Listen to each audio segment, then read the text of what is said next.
السلام عليكم ورحمة الله وبركاته الحمد لله والصلاة والسلام على سيدنا رسول الله وعلى آله وصحبه ومن والاه. The book that we're using in the series of video is Matn Al-Ajrumiyyah. You can download the PDF version of Matn Al-Ajrumiyyah here. Make sure you get it before you proceed.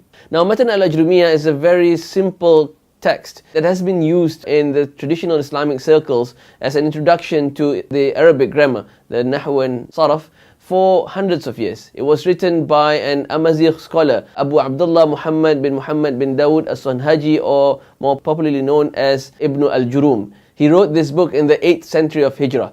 The study of Arabic grammar in order to understand the Quran started in the 2nd century of Hijrah. And it reached its peak in the 8th century of Hijrah, when Ibn Al-Jurum wrote his book. And since then, his book, because it's so concise, most students of knowledge were asked to memorize the book so that you can easily then remember and understand the formula of the Arabic grammar. Most Arabic grammar books starts by defining Al-Kalam. For this session, I'm going to define Al-Kalam as words. It has a technical meaning to it, but now we'll just understand it as words. Now, Ibn Al-Jurum begins by defining Al-Kalam. Al-Kalam huwa al-lafdhu al-murakkab al-mufidu bil-wad'i. That Al-Kalam is lafz, something that is spoken. Al-murakkab, that is arranged, organized, there's a structure. Al-mufid, that is understood, and bil-wad'i, with intention.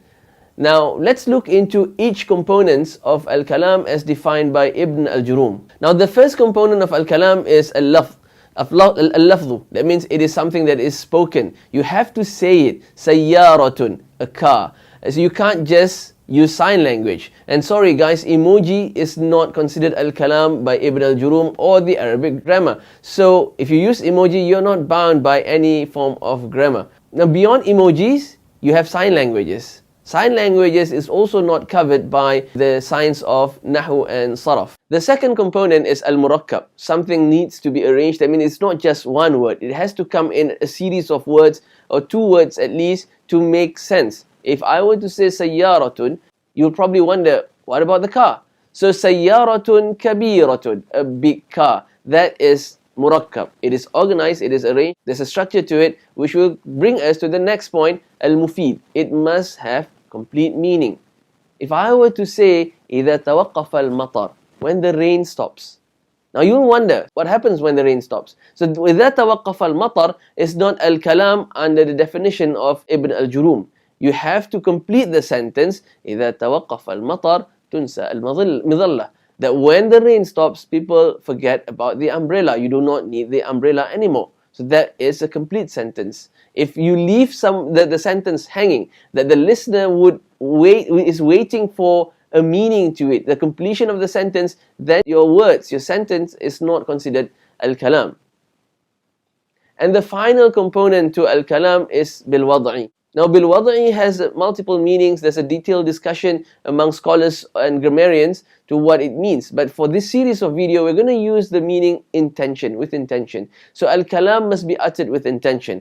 In order for your sentence, your words, whatever you're speaking, you're writing, to be governed by the laws of Nahu and Sarf, it has to be done with intention. If someone was talking while he's sleeping, then whatever he's saying is not bound by the laws of grammar and also the meaning of Al-Kalam according to Ibn Al-Jurum.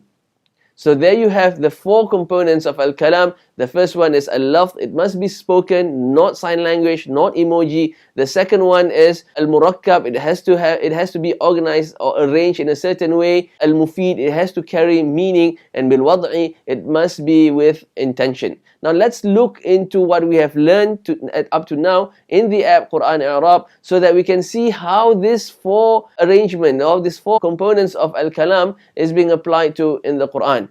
Before we begin, it is important for us to understand that we are not trying to make the Quran comply to Matn Al-Ajrumiyyah, because we know that the Quran is Kalamullah and is perfect. What we're trying to do here is apply our knowledge and practice it to Surah Al-Fatiha. Before doing that, let's turn on all the buttons, Isim, Fi'il and Haraf, so that we can see the different words that exist in Surah Al-Fatiha.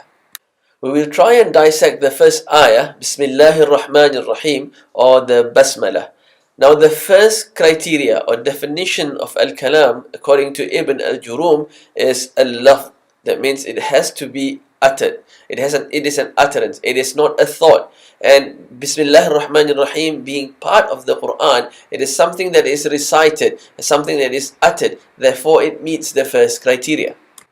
The second criteria, according to Ibn al-Jurum, is al-murakkab, compounded or arranged, organized. And you can see that Bismillah ar-Rahman ar-Rahim comprises of 5 words, that therefore it is compounded and it is arranged.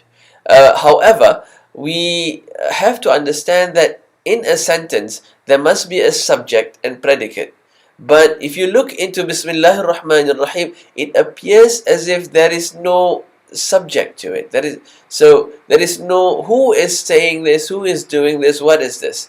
That is the beauty of the Arabic language, where certain parts of the sentence or certain parts of the words even can be muqaddar or implied. Some are visible, some are implied. And in this case of Bismillah ar-Rahman ar-Rahim, if you look through the whole surah, you will understand that there is an implied subject to it, which is abtadi'u, which is I begin.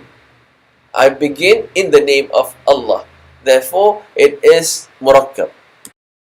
And the third definition is al-mufid. It must carry meaning. And Bismillah ar-Rahman ar-Rahim has clear meaning which can be understood. The final criteria of al-kalam is bil-wad'i, which means with intention. So the word uttered is not accidental, it is with intention. And another meaning to bil-wad'i also means that it is using Arabic words with meaning as intended or understood by the Arabs. And Bismillah ar-Rahman ar-Rahim was uttered with intention to be understood by the Arabs using their own language and vocabulary that is common to them. Now that is how the definition of al-kalam is applied to the Quran in Basmalah. Seen examples of al-kalam in the Quran. In the next video, inshallah, we will look into the first type of al-kalam. Al-kalam has multiple types, and we'll look into the first type, inshallah. Barakallahu li wa lakum fil Quran. Wassalamu alaikum wa rahmatullahi wa barakatuh.